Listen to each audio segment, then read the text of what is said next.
Ladies and gentlemen, to another episode of the Real Forno Show. We are 3 days away from Christmas. Yes, the draft is on Thursday. And with me tonight, we have Pro Football Network draft analyst Ian Cummings. He just released a monster 7-round mock draft yesterday. And we're going to break down his first round and my first round from the mock I released for NBC Sports Edge last Wednesday. We're going to compare, we're going to contrast, we're going to talk about guys who could sneak in and fall out of the first round, and finish it off with our final mock draft of the evening. And let me tell you, we're really excited, and you're going to want to stick around because this is going to be the show that you need to get yourself caught up and get ready for Thursday. Stick around. New episode of The Real Forno Show is up next. Welcome to The Real Forno Show. Tyler Forness, contributor at NBC Sports Edge and USA Today's Vikings Wire, along with being a member at Climbing the Pocket.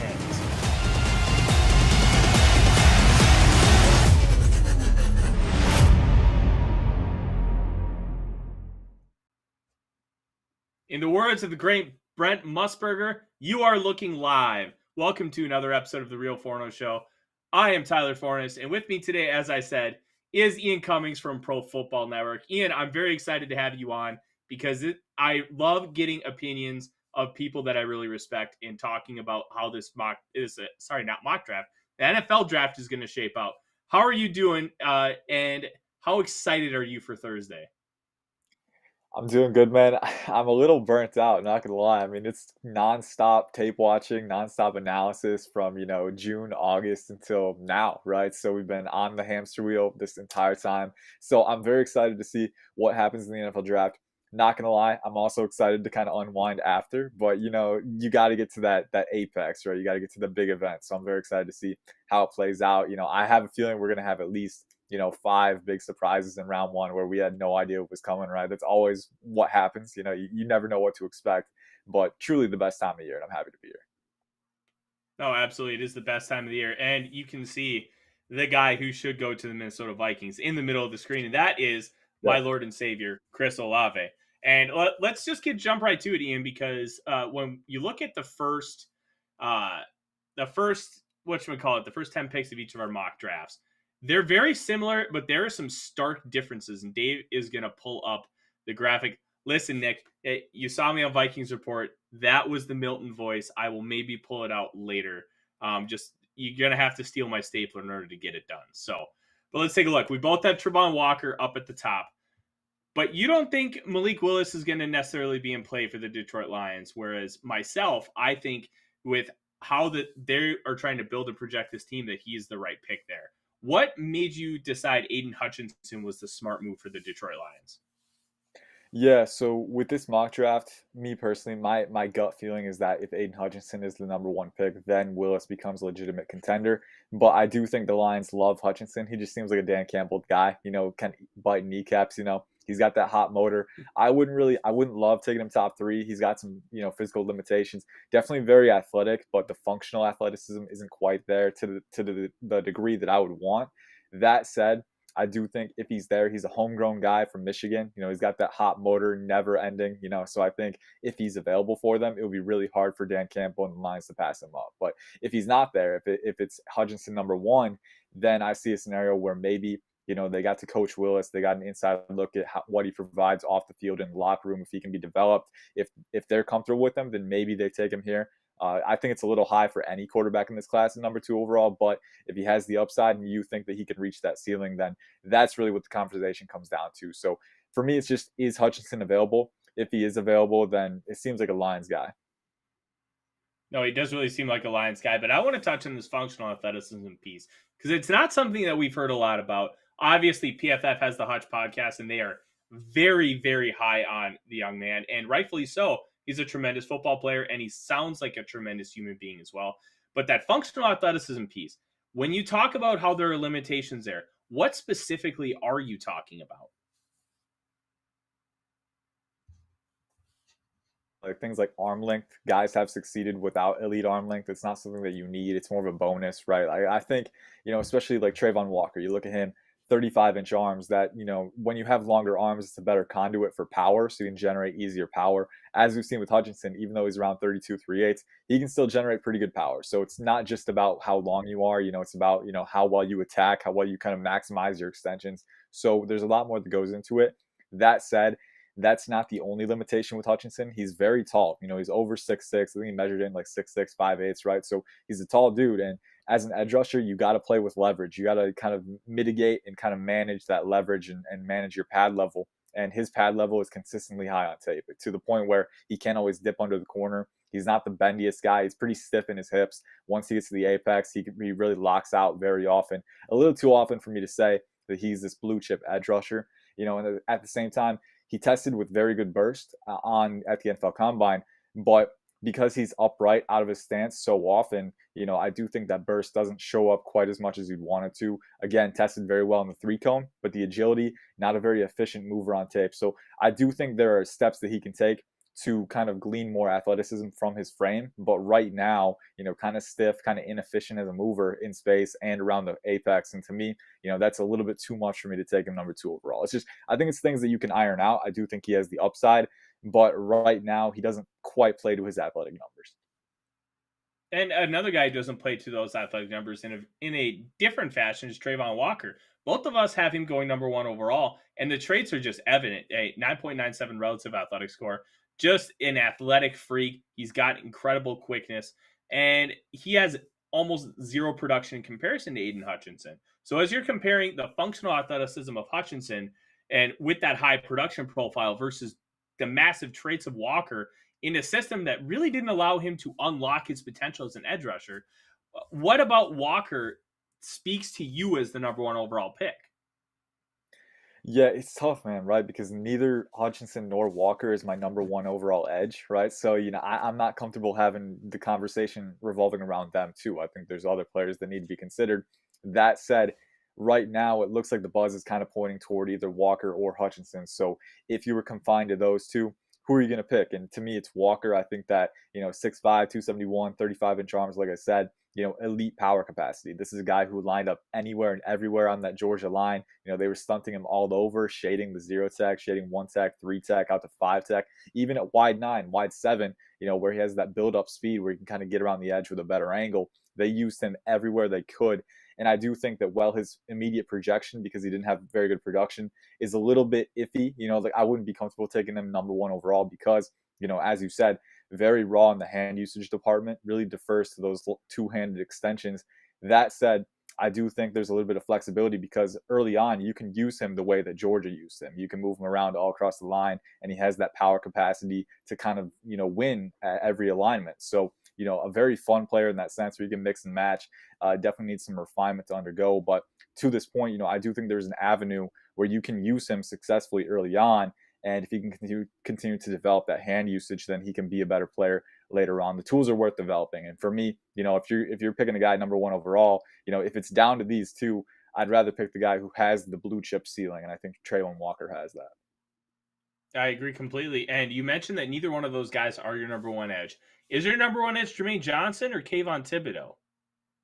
So my number 1 edge is Jermaine Johnson. And it's a little bit of a projection. It's close between them, but I really love the traits that Johnson has. Obviously at Florida State, the pass rush productivity number that gets talked about a lot wasn't quite as high.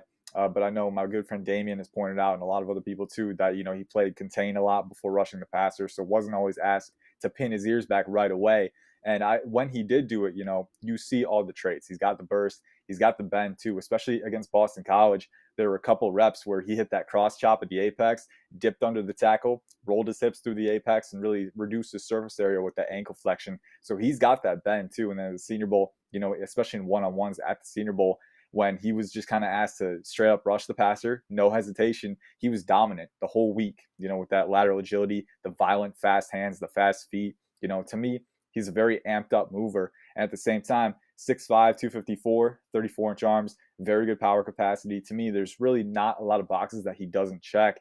And then you move on to the running phase too. Very good run defender. Might be the best run defender in the draft at this point. So for me, Jermaine Johnson, very good profile as a pass rusher and a run defender. For me, that puts him over Kayvon. I love the upside with Kayvon, but I don't think he has quite as good bend as Jermaine Johnson. I do think the Kayvon was maybe a little overrated in that department early on. He does have some ankle flexion, but his hips lock up at the apex a lot. He's not super flexible in the hips, and that kind of mitigates his acceleration around the apex. He does have very good explosiveness, very good power capacity, but again, he's really kind of reliant on those traits right now. So I want to see him improve that hand usage, and maybe if he improves that, he can glean more bend around the apex. But right now, Jermaine Johnson to me checks all the boxes, and so he's my number one edge.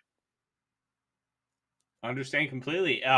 When you kind of take a look at this top 10, mine in comparison to yours, Ian, before we move on to that next group, what kind of stands out to you as far as how we are different in this class?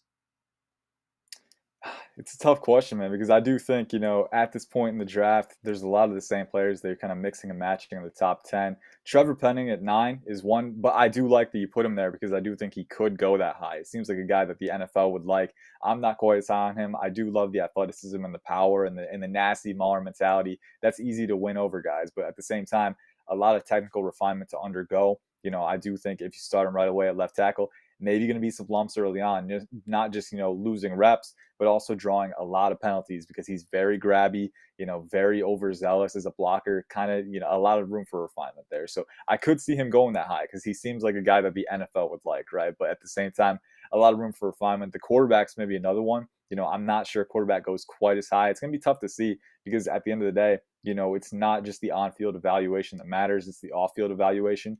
Whether they think that quarterback, that person is worth investing in long term, that's something that each team has the resources to make that decision. We don't necessarily have that. So that's a tough one. In my mock, I had the Seahawks trading up from Malik Willis to number 6 and the Panthers trading down, acquiring extra picks and getting Kenny Pickett. So maybe there's some deals included in that. But at the same time, this class doesn't seem like one where teams would trade up for a quarterback. So we'll see. Again, it all comes down to each team's individual assessment of that quarterback and whether they can be the guy.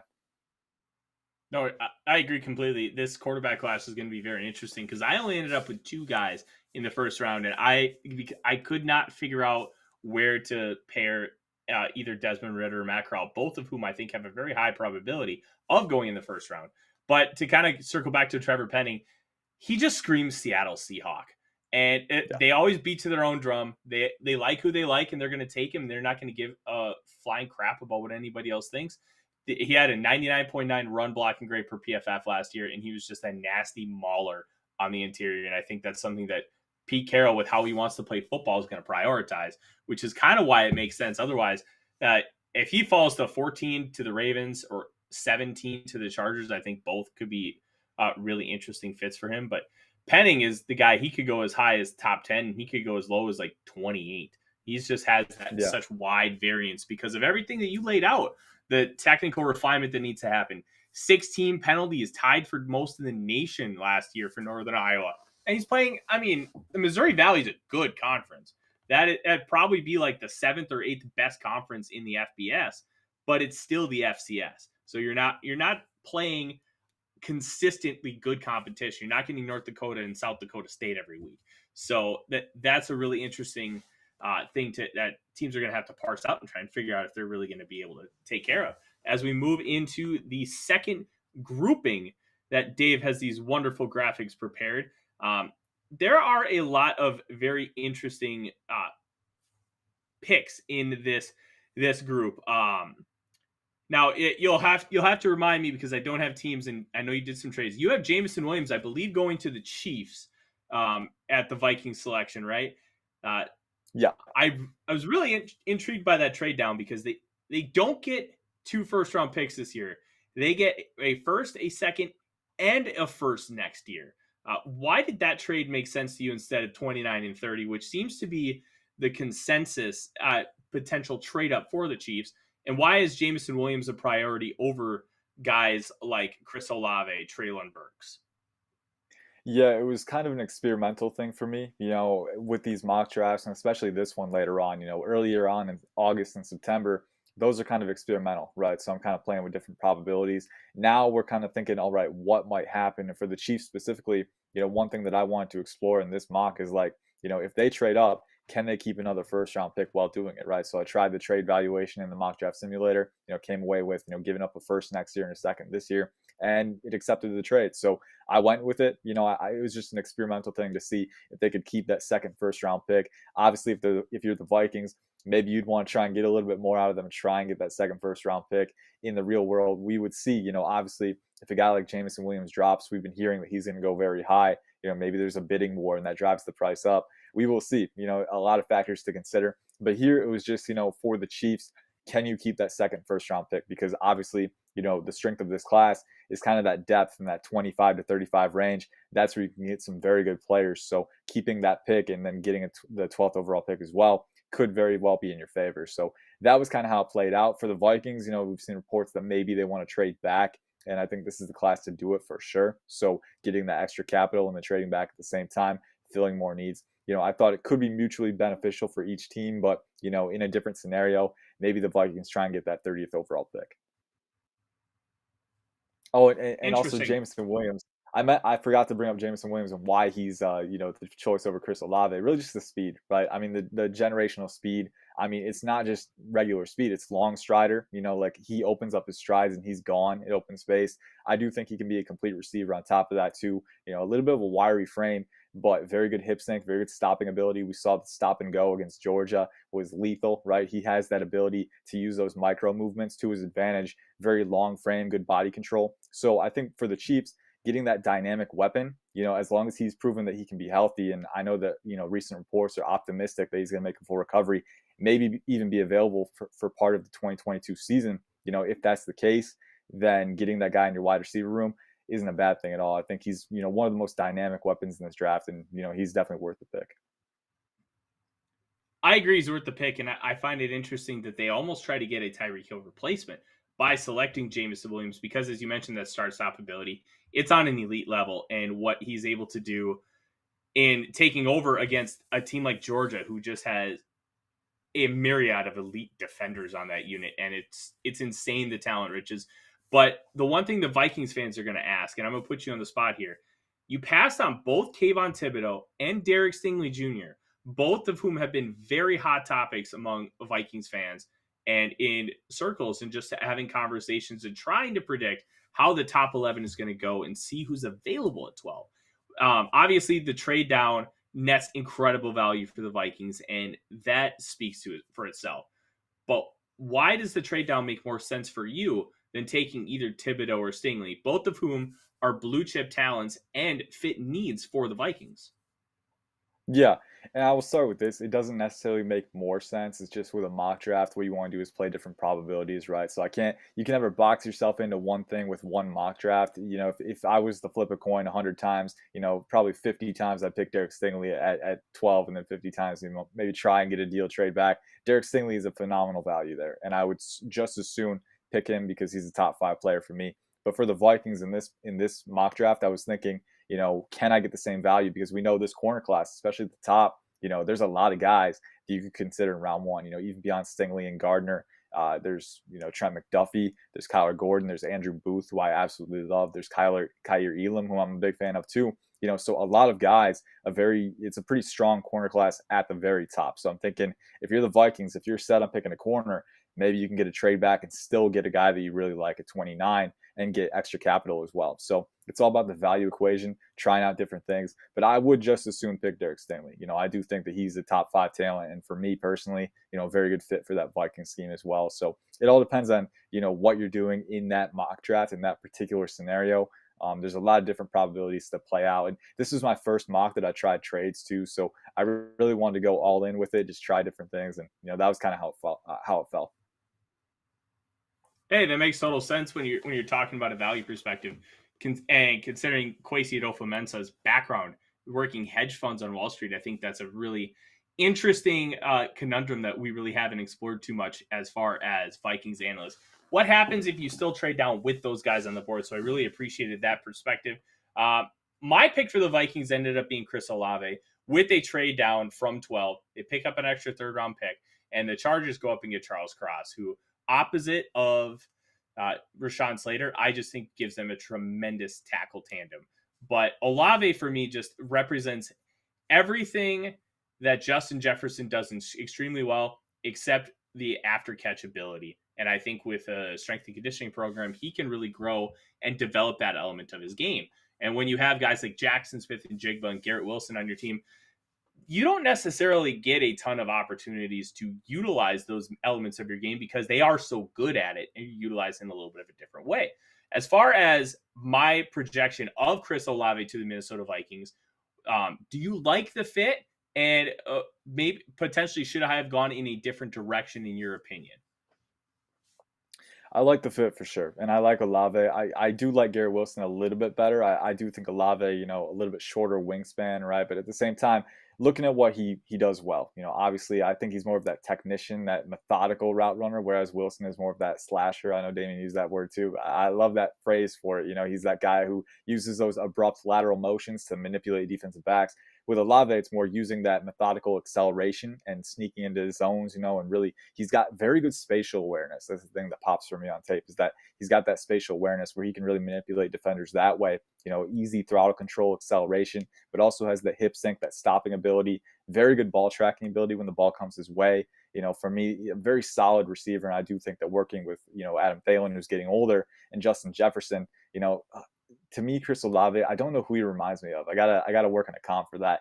Probably he's gonna be around a while. I know that he's a guy who you could see having a 10-year career, just 1,000-yard seasons and no one bats an eye, right? I feel like that's Chris Olave, very reliable in each phase. I do think Garrett Wilson a little bit more of an aggressive run after catch threat. That's something that I like from him. I think Olave is more of your, he's going to sneak into those open zones. He's going to do what he needs to do to get open and get separation and make those catches when the ball comes his way. That's valuable in its own right too. So I look at him, fitting that Vikings offense.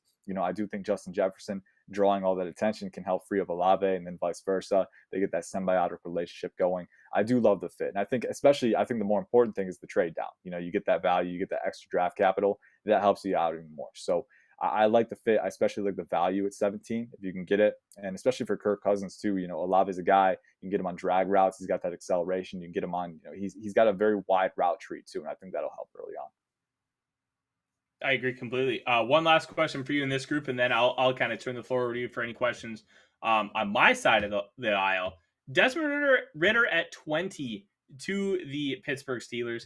I'm not the highest guy on Desmond Ritter. And we obviously know that the group chat thinks he's just the greatest thing since sliced bread and thinks he's just a fantastic football player. But I have major concerns that I really never saw progress to a level that would make me comfortable taking him in the first round. I think his ceiling is that of Alex Smith, a quarterback that you can win with if everything is really nice around him, but not somebody you're going to win because of. Does your opinion on Ritter differ from mine at all? And why did you feel like he was a great fit in this scenario to the Pittsburgh Steelers? Yeah, so for Pittsburgh, it's interesting. I think having the 20th pick, they signed Mitchell Trubisky, which to me doesn't preclude them from taking a quarterback. I think more than anything, especially in this weak quarterback class, it prevents you from having to trade up, getting worked into a corner. That's always good, having that insurance plan. But if a guy like Ritter does fall to you at 20 and you don't have to trade up and give up extra capital to get him, maybe that's the right way to go for such a value position as quarterback, right? So, I always take that into account. With Ritter, I just finalized him today. And, I started out pretty harsh on him. Again, like my view was, and it still is, that after 4 years, I'd like to see more refinement on the mechanical spectrum. Still very, very rough there. There's a lot of times where the lower body is really inconsistent. Footwork staggered on the drop back. He's got that heel click, and he doesn't always get the proper hip rotation. And then the release can be very winding, can be very incongruent, and that causes passes to sail. The accuracy is still pretty hot and cold, right? But I do really like the processing. I do think that he's shown that he can process leverage quickly, identify one-on-one matchups. He sees the field very well. He's got good field vision. Yeah, I think that a lot of the stuff up here is very good. I just think that, the mechanics are so rough that the process undermines a lot of that early on. So I think, he's got good athleticism. He's got a good arm for sure. Not quite the Malik Willis arm. I think it's Willis and Carson Strong at the top of the class in that respect. But I do think Ritter has a starter's arm. So if you can develop that mechanic, he can be a very good player. It's just a matter of, it's going to take a lot. At the same time, mechanics can tend to be a habit for quarterbacks, right? Very hard to break. I do think that getting the opportunity to sit behind Mitch Trubisky for a little bit, have Trubisky be that bridge quarterback, maybe give Ritter an opportunity to develop and grow behind the scenes. We'll see. I think that's really the best hope for him. But I do think the tools are worth taking round one, especially in this class. I think he's one of the better processors in this class, and that's enough for me to, take him early on if he has the physical traits, which I think he does. That is a very well reasoned explanation. We appreciate that here on the show, Ian. Do you have anything on this group of 10 picks that really stands out to you? Not much, man. Garrett Wilson to the Saints, is that on your mock? I love that fit. I love that fit. I think that's a good value too. Andrew Booth to the Steelers as well. I love that too, man. Booth is one of my top players, man. So it's rough seeing him fall. I know the injury concerns play into that a lot, but great foot speed on tape, very good twitch and fluidity, and the length and the ball skills in midair. There's a lot to like for sure. And I look at him. I think he could be one of the steals of this draft. Jordan Davis going to 18. That's a good one too. I think that's the Eagles, right? That's the Eagles' second pick. Yep. They love those 4-3 under schemes. So, that 4-3 under front, you've got the on-ball Sam, the strong side DE, the 3-tech, and then the nose tackle, that 0-tech, where you need him to 2-gap and kind of occupy blocks. I think Jordan Davis is very good at that. We know the Eagles like him. So I actually mocked him to the Eagles at 15. So we got a match there. But yeah, overall, this is one of the funnest ranges of the draft, kind of seeing how different things fall into place, in that 10 to 20 range. There's always a top 5 prospect that slips in this range. And the question is, who's going to take that guy? So I'm excited to see who it is this year.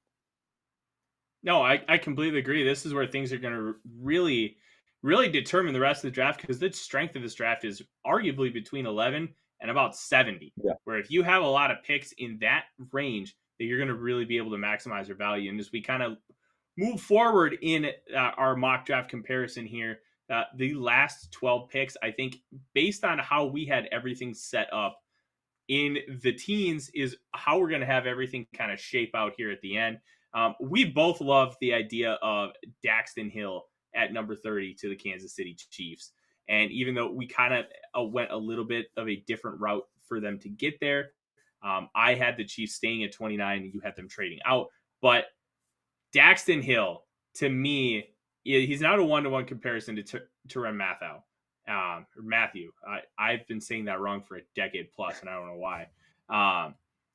It's not a one-to-one comparison. If you wanted to do that, you're going to take Jalen Petrie. But Hill is just a tremendous player, and that you can be so multiple with him. And with how Steve Spagnuolo loves to run a massively aggressive defense, I think he just is a fantastic fit. How do you see him fitting in with that defense? Yeah, I think you can play him anywhere. Real quick, I saw a comment about Kaiir Elam being underrated, and I want to co-sign on that. I love Kaiir Elam. He's a top 15 player for me. I love the athleticism, the fluidity, the explosiveness. He's very physical as well. He misses tackles coming downhill, but I think in coverage, everything you need. A former wide receiver, so those instincts show up as well. But moving to Daxton Hill for the Chiefs, I do think you can play him anywhere. That's the fun part. And really with the top 3 safeties in this class, all different molds with very fun projections, very exciting projections. Daxton Hill in particular, he played in the slot a lot for Michigan. I have to think that's where he's going to play a lot at Kansas City, but you don't have to box him in there. I think the beauty with Daxton Hill is that, offenses are changing so much pre-snap in the modern NFL. If you need him to move around, he can. If you need him to shade out to the boundary, he's fluid enough to do that. If you need him to go too high, drop back into the deep zone, he's got the explosiveness and the positioning to play there. And he's got the range for single high too. I really like the versatility that he provides. And you talk about the Spagnuolo defense, physical. He's very physical. Aggressive on the blitz. I mean, you can move this guy all around. Closing speed on the blitz like no other safety in this class. And then at the same time, he's got over 32-inch arms, so he passes the length threshold that Spagnuolo likes as well. So very physical, a bigger safety with elite athleticism and versatility. I think for this secondary, especially having some movement in the offseason, having that glue guy who you can move anywhere and have him play at a high level, a very valuable thing. I think worth more than the first round pick would imply. I really think that he can have game changing potential for them. I really think he can too, and there's just a lot to like from your last 12 picks here, Ian. Because I'm just kind of looking at the fits. Booth Jr. to the Patriots. Drake London to the Packers, I think, is an element that isn't being talked about enough because they do have those size thresholds. And there was a lot of conversation about them just being the land of the giants for the receiver room. They love those big guys. Karlaftis is an interesting fit at 23. Traylon Burks just feels like he's going to be a Dallas Cowboy if he's available, just because of the Jerry Jones Arkansas connection and the obsession with taking wide receivers. The one I really want to get to is Kyler Gordon at 25 to the Buffalo Bills. You have players on the board like Trent McDuffie. You have both Daxton Hill, Lewis Cine available as well. Both guys can kind of play in that slot role. Like Kyler Gordon going this high is not something we've really seen since Daniel Jeremiah really explored that with one of his first mock drafts. And he was one of the first people that was really high on Kyler Gordon.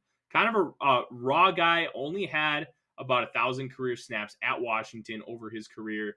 Why do you value him this highly in this scenario to the Buffalo Bills? Yeah, and so, obviously thinking about the mock draft, thinking about the different probabilities, of course, and after his pro day, everyone was talking about after the combine because he ran in the 4.5s, which, isn't a slow time for a corner. He was, I think, early 4.5 too. So, but people were talking about him as a faller, right? And then he kind of put that to rest at the pro day with, I think, the 39-inch vert, very good agility times, I think the 3-cone and the 6.6. But the more important part is in those open field drills, this guy's very fluid and extremely efficient as a mover. He was a former ballet, and that translates. It seems unorthodox, but the efficiency of motion, no wasted movement. That's something that shows up on Kyler Gordon's tape. He's such an efficient, fleet-footed mover, and I love that about his game. In the Bills' particular case, they've traditionally favored length at corner. Levi Wallace, when he was there, I think he had over 32-inch arms, so definitely a longer guy. Trey White, pretty long for his size too. Kyler Gordon doesn't quite have elite length, but I do think you look at Trent McDuffie, as good of a player as he is, and I think he might be the better player right now among those Washington corners, he does have sub 30-inch arms. And that might knock him off for some teams who have those length thresholds. And I look at the Bills, who might be one of those teams, right? So I look at them. Maybe they prefer Kyler Gordon. You look at Gordon, he's definitely not quite as refined as Trent McDuffie at this point, but I do think he's shown the necessary processing capacity. And then you look at how he plays on the field. Explosive, very, very efficient, really good short area athleticism to match guys. And then at the same time, he's got very good ball skills. He's super physical. I think right now he's just scratching the surface of what he can become. And in that Buffalo Bills defense, you might be able to unlock that talent. I think you can unlock it too. And one last question, and then I'll turn it over to you to see who you have questions about on my side. Matt Corral at 32 to the Detroit Lions. I really like the idea of trying to capitalize on that fifth-year option. And Matt Corral is a very, very unique projection. As we kind of dealt with concerning the air raid about 5 years ago with guys like Patrick Mahomes coming into the National Football League, playing in a very unorthodox system that was thought to not translate at all. And now you're seeing air raid elements all throughout football. RPO elements have been throughout football ever since 2017 when the Eagles made that improbable Super Bowl run with Nick Foles. Matt Corral ran an incredibly RPO-heavy offense where he's utilizing half-field reads. 70-some% of his passes were within like 5-6 yards. Like, we're talking about somebody who did not do a lot down the field, did not run NFL concepts, but the tools are there. He's got that extra element of the rushing ability, and he's tough as nails, wanting to continue to play even though he was beat to an absolute pulp because the Ole Miss receivers just could not stay healthy, and he had to carry the team on his shoulders. How do you parse all that out as far as your projection? Why do you believe he is a first-round quarterback? At least you do in this scenario. And how do you feel like his success in the NFL is going to look? Yeah, so I think with this scenario, it's always interesting. I think the Lions in particular are an interesting one because they have that second overall pick and then they have the 32nd overall pick, right? So you have Jared Goff, but in my opinion, he's only a bridge guy, right? So if you can get a guy without having to trade up, again, the key word is value, right? We were talking about that with the Steelers at 20, not having to trade up for a quarterback and being able to get Desmond Ridder. It's kind of a similar idea here. If you can get a guy that falls to you at 32 without having to trade up, get that fifth-year option, you still keep all your extra capital, maybe that's the way to go. And they have another pick at 34 too, so they could even wait a little bit if they don't worry about the fifth-year option. But, for a quarterback, usually that's what you want to do. And especially for the Lions, whoever you're picking at 32 is probably not going to start in 2022. So developmental track will be delayed a little bit. So by that fifth year, maybe that's when you're really figuring out who this guy is, right? So, a lot of factors to consider. But if you're the Lions, I think Matt Corral, Corral and Howell both strike me as guys that might, have fans in Dan Campbell because the competitive toughness is not lacking in either one. Sam Howell is more of that boxy quarterback. He just bowls over guys. He's super physical. Matt Corral, plays physical as well. His frame is a little bit lighter, so you're kind of concerned about the durability, the longevity there. But he's very physical. He's a elite competitor at the quarterback position. The concerns with Corral, there are many of them. I do think that the offense was very much a training wheels offense in 2021 or 2020. Yeah, 2021. Back in 2020, was a gunslinger, but was very turnover prone. Coming into 2021, it seemed like, Kiffin really restricted his freedom. And when he was asked to do more, when more was put on his plate, wasn't very impressive. The field vision I came away very questionable on that. Sometimes he didn't see open receivers. There's a lot of times where he wasn't being able to go through full field reads efficiently, and the decision making was a little off sometimes too. So there is a lot to work on, but there's also a lot to work with. You talk about the athleticism, very good creator, with the ball in his hands, and then the arm is very elastic. Not the strongest arm in the class, but I do think it's strong enough to be a starter. And then you factor in the competitive toughness. Maybe this is a guy who can become more if you get him in that quarterback room. So either him or Howell, I think could be options at 32. Maybe Carson Strong, but we've heard that he didn't interview very well. He's also got the limited mobility. That's impacting his stock. So we'll see. But I think if you're the Lions, any of those quarterbacks, if they're still on the board here at 32, and maybe if Ritter drops, right? It seems like from what we've been hearing, Willis and Pickett are probably going in the top 15 or 20. Those seem like the top two in most mocks that come out. But if someone falls to 32 and you don't have to trade up for him, then at a position as valuable as quarterback, that may be a risk worth taking. I agree completely. And Carson Strong is a very interesting one, as you mentioned. Mel Kiper Jr. gave him a 5th round grade, which to me, it doesn't make sense. But one question for you as you kind of take a look at this last of the board, and then we're going to kind of look at guys who could potentially jump up or fall out of the first round.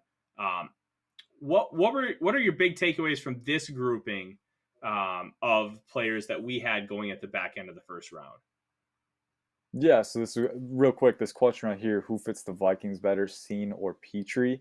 Me personally, I like Scene better. I think he's a lot more versatile, and he's actually a top 10 player on my board. I'm very high on what he has to offer. I think that the tape, not only coming downhill and laying the wood and being that enforcer, but he's actually very consistent in every phase. With the safety position, they have so much on their plate. You expect them to be a little up and down. And don't get me wrong, Scene lost a few reps, but largely his Georgia tape is phenomenal. I mean, this is a guy who on the back end is managing space very well. He's very explosive, very fluid.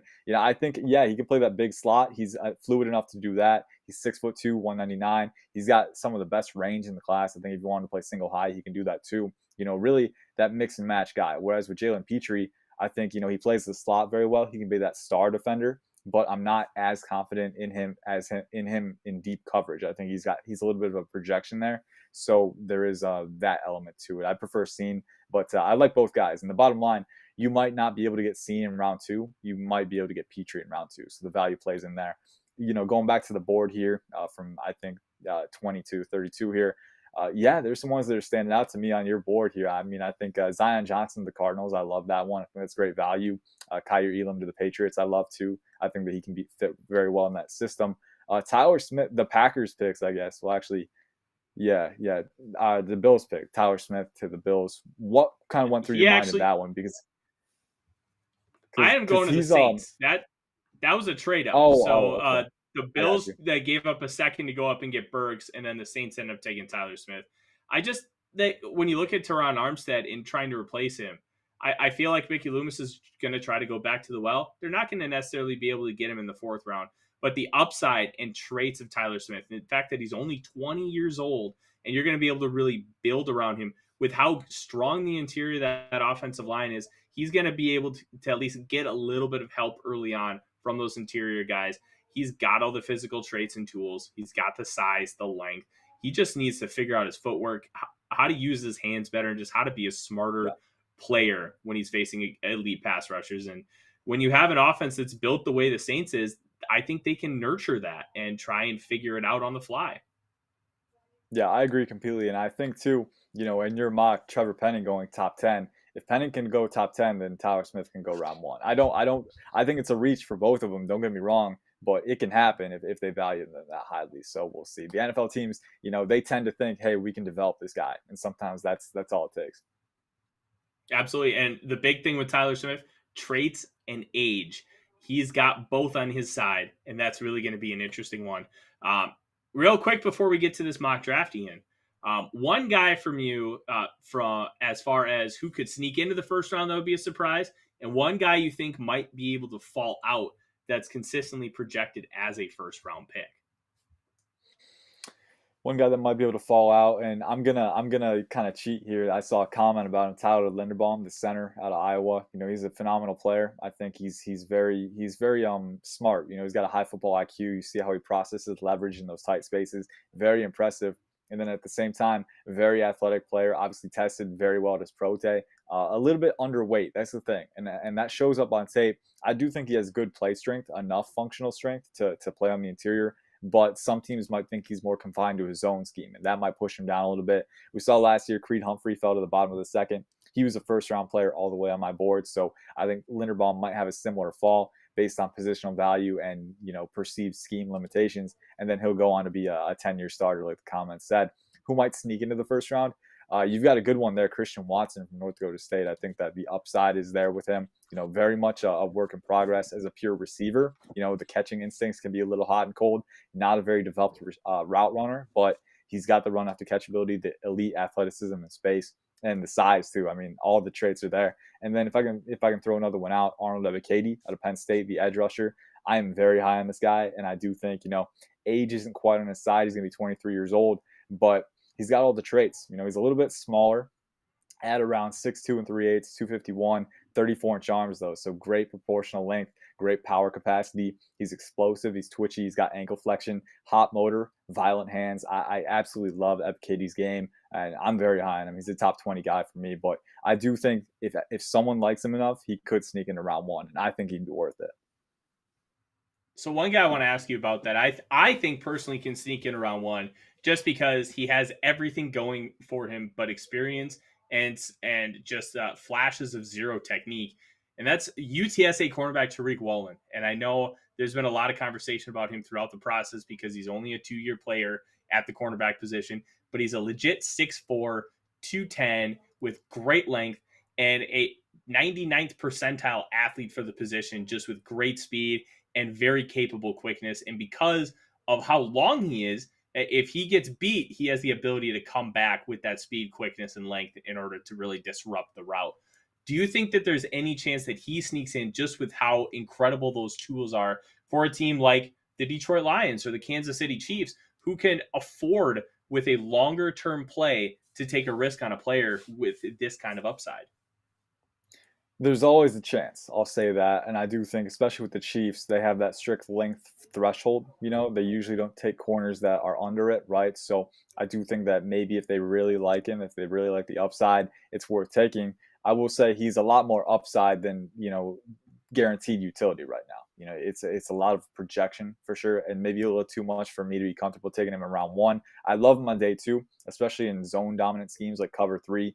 I think he'd be very good there, but it is still projection there as well. I do think that the one thing that gives me solace is that, obviously the tools, right? 6'4", 210, like you said, arms longer than Kayvon Thibodeau. A very wide disruptive window, and he, as a former wide receiver, he's got the ball skills too. He tracks the ball well. I do think one reason you don't see a lot of taller corners in the NFL is because as a corner, you need to be able to gather yourself and sink your hips and efficiently change direction, and that can be a little tougher for taller guys. So it's a problem with Woolen too. I do think he's pretty fluid for his size, but overall, it's not a strength for him, and he's going to have to keep refining his technique. That said, if someone is, willing to bank on the upside, the Chiefs as well. They have 2 first-round picks, right? So you do have a little bit of flexibility. If you want to take a safe guy with one, take a swing for the fences with one for the other, it's definitely possible. I would err on the side that he's more of a day 2 guy for sure, with a lot of projection to go. But we've seen crazier things in round one. Teams are always willing to take those chances if they like the upside enough.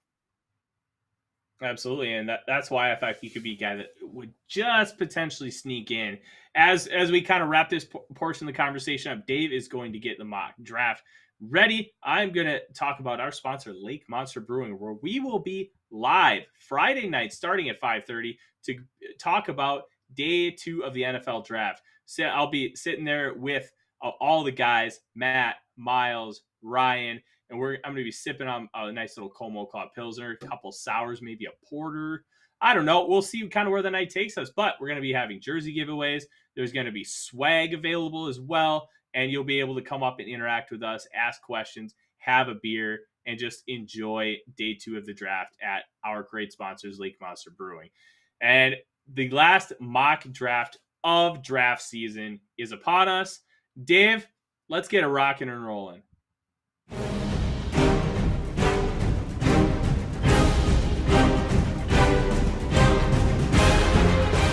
Welcome to Climbing the Pocket's Mock Draft Mondays. Who will the Vikings pick, and who's your favorite choice?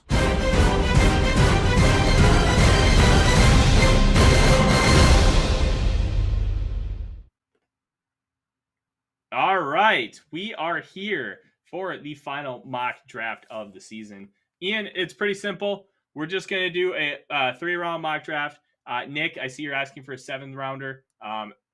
I just dropped one of those, what I would do for the Minnesota Vikings for the Vikings Wire. Go ahead and check that out. And then feel free to DM me with any questions. I would love to talk about it. I will not be doing the mock in the Milton voice either. Ian, it's pretty simple.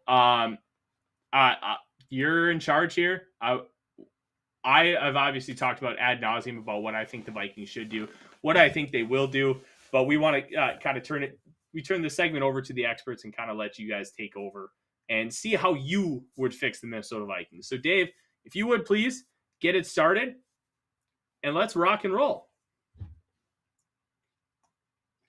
As you kind of go into this, Ian, what is your idea on how you want to fix the Vikings? What kind of strategy are you going to employ tonight? Yeah, so I mean, the biggest thing is just playing the value on the board, right? I think you always have to go with that. Like, I'm usually it's BPA versus need is always the debate, but to me, each one exists on a spectrum. Like, maybe you need this position a little bit more, but the value is much better at another position. Maybe you take that other position just because of the value equation, right? So I'm trying to analyze that from all perspectives. Obviously, the Vikings have, a number of different needs to different degrees, and what we're trying to figure out is like, which position has the best value and is it enough to offset that need difference? So that's kind of what we're looking at here, just kind of playing the value on the board and see what comes out. Perfect. As you take a look at the trade offer here from the Arizona Cardinals, is that something that is appealing to you, Ian? If I can see it real quick. Yeah, I'm zooming in on my 23, bad. 56, and 55, and a third next year. It's a little enticing. Let's table it for now. Let's not reject it. We can click outside the screen, I think, and kind of or click the next button on the top right corner, and we can go past it. The Falcons are offering a lot of picks too. What the heck? Let's go. Actually, that's trading out of first round, so yeah, I probably wouldn't do but that. The interesting thing is they're offering both their seconds, both their thirds, and a second next year. So I remember talking with Dave. He did a mock draft where they offered him that exact same trade. And on the Rich Hill trade chart, the Vikings win by like 70-some points. So that's quite a big deal. But it's too reminiscent for me of the trade that the rookie Jacksonville Jaguars GM made in draft day where he traded 6th overall for 3 seconds. Yeah, so it's like, for me personally, like, I would rather stay in round 1. Like, I love the capital for sure, and you should see me play Madden. Like, I'm trading veterans. I'm getting 20 picks before the draft in Madden, but here I think we got to stick with the value on the board, stick with the first round pick, and try and get a good player here. So we will keep the trade offers, on call for sure, but look at what the board is, and I don't know, man. You've got Trayvon Walker, which he probably doesn't fall this far. Again, sometimes with the mock draft simulators, sometimes the kind of out there outcomes happen, right? With all the probabilities. So I'm gonna work with the assumption that he's not there, just because that's kind of unrealistic. But looking at who's on the board, you got Jermaine Johnson, you got Derek Stingley, and I think those are the first two that I look at. I think with the Vikings, signing Zadarius Smith, you still got Daniil Hunter, so you do have a little bit of immediate utility there. Whereas at corner, there's a lot less there. And I think with Derek Stingley, Ed Donatel, coming from the Fangio tree, exotic blitzes, you need your corners to play on an island if they can. So I think I'm looking at Derek Stingley. I'm saying he's probably the BPA for me anyway. So I would probably pick Derek Stingley here at number 12. We were talking about it, when we were analyzing the mock drafts. If I hadn't traded back, probably would have picked Stingley here. So I'm just going to go with that second outcome and take Derek Stingley. Okay, and I'll ask you this as we kind of load up. One of the biggest things that I noticed with Stingley is there was obviously that regression from 2019, and he was on arguably the best college football team that's ever existed. Do you think him being on such an elite team with how those circumstances played out impacted how good his play was versus what we saw after that? Me personally, I don't think so. And I think that, in 2020, he was a lot better than given credit for. And even when he was healthy in 2021, I think that looking at how he plays, especially at corner, a lot of the good reps are when you're not getting thrown at, right? And I think with Stingley, that's kind of his bread and butter, right? Is like he has the elite short area athleticism to match guys. Very good technique for his age. I mean, even in 2019, he was hitting wide receivers with that kick slide, to press him close to the sideline, right? So, he's a technician, he's patient, he's disciplined, and I think that a lot of times in 2020, he didn't have the elite ball production, but he was still matching guys and staying in phase and locking down wide receivers. So, I look at that elite man coverage corner and I'm thinking, hey, he's got everything I want. So me personally, I think that you look at you kind of put his play in a silo. You kind of look at it independently, and it still holds up to scrutiny. So, and the traits are there too. So I think getting him in an NFL training room with the NFL coaches and NFL development could get him back to that 2019 level and even beyond that. So it's a fun pick. I'm willing to bank on the upside for sure. Totally understandable to bank on the upside. And we're looking at the second round. We've got the top two players on the board of positions the Vikings really don't quote unquote need at this point, even though you could argue for both of them with Sam Howell and Kenneth Walker Jr. David Ojabo is an interesting one. You also have Roger McCreary, Travis Jones, Jahan Dotson, Drake Jackson, who has not gotten a lot of love because of how poorly used he was at USC, Chad Muma, DeMarvin Leal, Trey McBride, and Kyler Gordon. When you take a look at the board, Ian, what is your first instinct? So my first instinct is edge rusher because I got a couple ones that I really like here. And, you mentioned him, Ojabo and Drake Jackson. Ojabo is a little bit higher rated on my board, but he is not going to be healthy for the next year. So he's pretty much probably going to take a red shirt. We've been hearing optimistic reports about his recovery. Maybe he's back in December or something. Yeah, I wouldn't go McCreary, especially after we just picked Stingley. I don't think you need to double dip quite this early at corner. Maybe double dip in round 3 or round 4. But, I think with this round 2, go somewhere else. I'm looking at, Ojabo and Drake Jackson because I do think Ojabo and Sean Ryan too. I mean, is he on the board right now? If he's on the board, then I would definitely consider that because you got Jesse Davis at right guard, right? We got to change that. So I think Sean Ryan is a very fun player. I think Ryan, you look at playing at left tackle at UCLA, the biggest knock on his tape is the shorter arm length, but at the same time, elite core strength. Very powerful hands. He's got a mauler mentality, very good knee bend and athleticism too. So I think you put Sean Ryan on the interior alongside Brian O'Neill. I mean, that is a physical right side of the line. I would pay to see that. So it's down to Ojabo, Drake Jackson, and I think Sean Ryan. Maybe Petrie. I don't know. Petrie is tough one because how does he project, right? Like I think that, at Baylor, he played a lot in the slot. And I think how he best projects in the NFL is in that hybrid star slot role, kind of hybrid slot linebacker type deal. So, if you're putting him in too high, how's he going to fare there? A little bit too much of a projection for me in that role to say that I would take him this high. Drake Jackson, we got fans of Drake Jackson, man. I am torn. What do you think about this one, Tyler? Who are you leaning? It's really hard to say no to Ojabo, but with an Achilles and how he wins with explosiveness. Is he ever going to be able to regain that explosion because of the Achilles injury? And you generate so much of that from your lower half, and especially pushing off of the ground. And your Achilles is a big part of that, which is why a lot of guys tend to tear them. I like the idea of Ojabo. I think Drake Jackson, I love the upside. There's potential of him maybe being a top 10 player in this class going into the year, but there's just so many questions surrounding him. I don't know if it's necessarily the right value. Um, I would Here's consider the a thing. double dip at Here's the thing corner with here. Drake Jackson.